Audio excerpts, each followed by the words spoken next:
Over the past couple of months, I've built some new additions to my modular terrain tiles.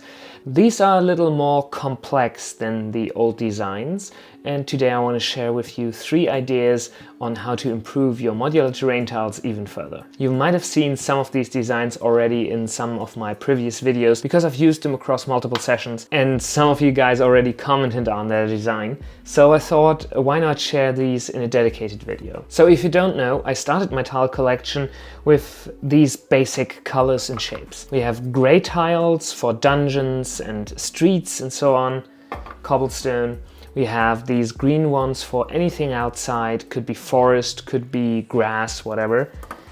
We have tan colored, and I have these in dark brown, reddish brown as well, for either sand or wood interiors, beaches, anything, desert, and some very basic water tiles in these blue colors. I made the decision for these colors based on the jumper plates I already had, and also readily available colors from Lego that were pretty cheap. But now that my collection grew, I wanted to step up my game and do some colors, do some designs that are a little more intricate, more modern in colors maybe. And that doesn't mean I dislike the old style. I still use them in every game. It's just that I broadened my palette. The first addition to these standard tiles is the swamp tile. I wanted to experiment with different heights because I felt that the standard tiles are pretty flat. So this design has a little more topography, and I really like how the colors are quite vibrant and still in this very swampy vibe. You can use these as difficult terrain or just as standard terrain depending on your environment. I have not built that many of these because I feel that it's a very specialized environment, but I still use these very often, for example, in the parts between land and sea elements, so between, let's say, these ones. As these sand green colored plates are not available in 8x8, I actually got these 4x4 plates, and I wanted to go with a very rounded look for the topping tiles. So all these shapes are rounded, and the color choices, I experimented a lot with these. I'll put a link to the studio files in the description of this video so you can download them and get an idea for how to set these up yourselves. You can of course experiment with other color schemes as well. I wanted something that really fits well with my existing tile collection, so I picked colors that were present in these other tiles.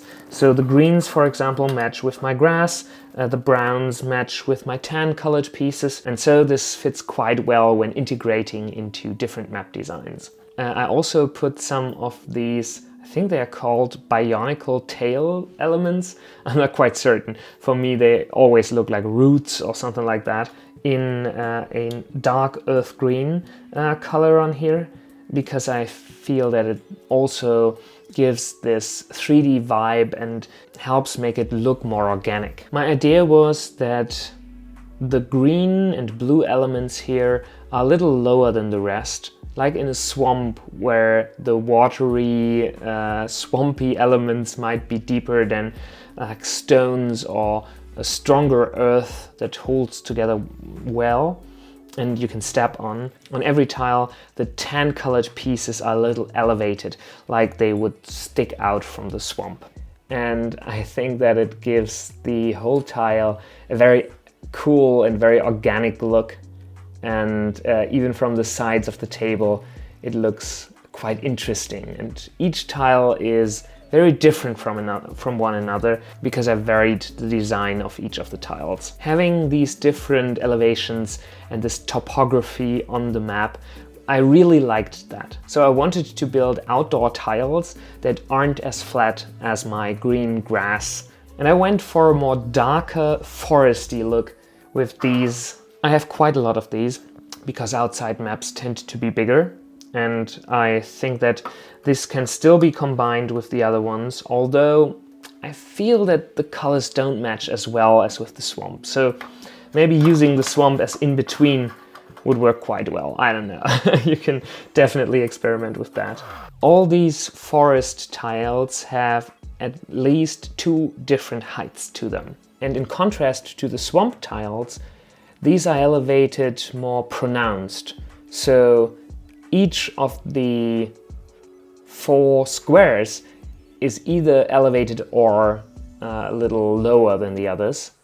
And I've used these slope elements to give it a more organic look and these up ramps and down ramps from the different heights. I'm not quite certain that this design is finished for me because I feel that it's quite chaotic. On the other hand, that's quite interesting to me because getting a chaotic look that still feels consistent in Lego can be challenging, at least if you are trying to stick to a grid like I do. So I don't mind it too much.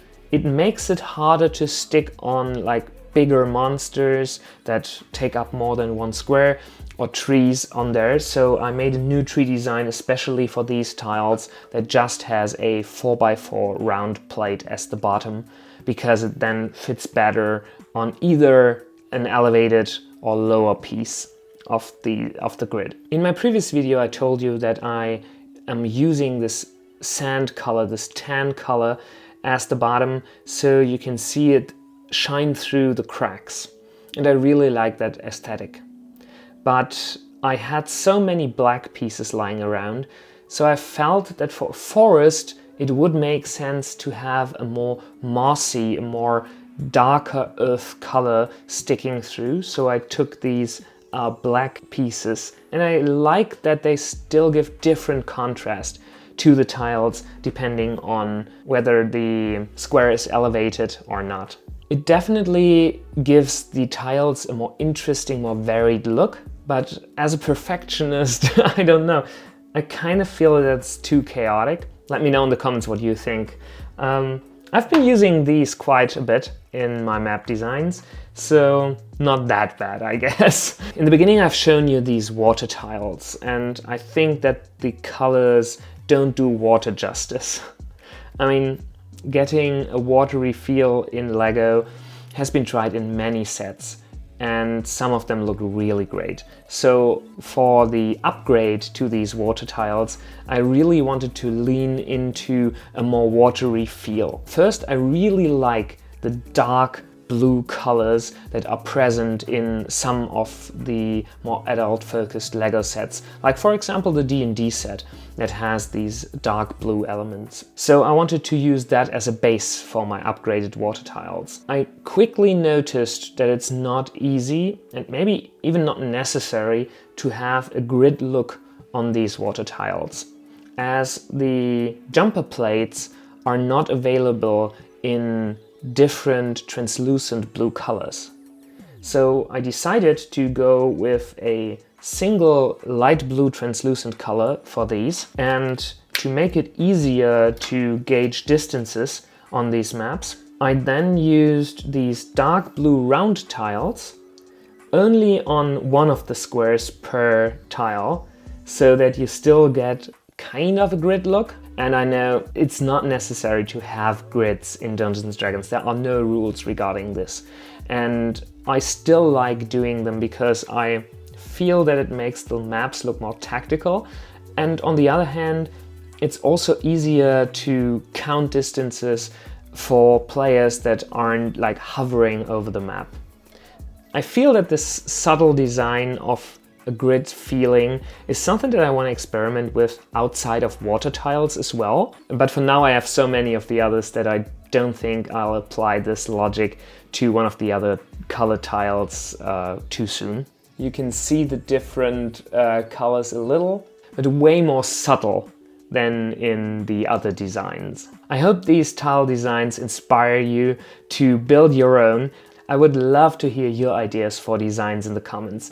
So let me know what I should build next, what you will build next, and I'll see you in the next video.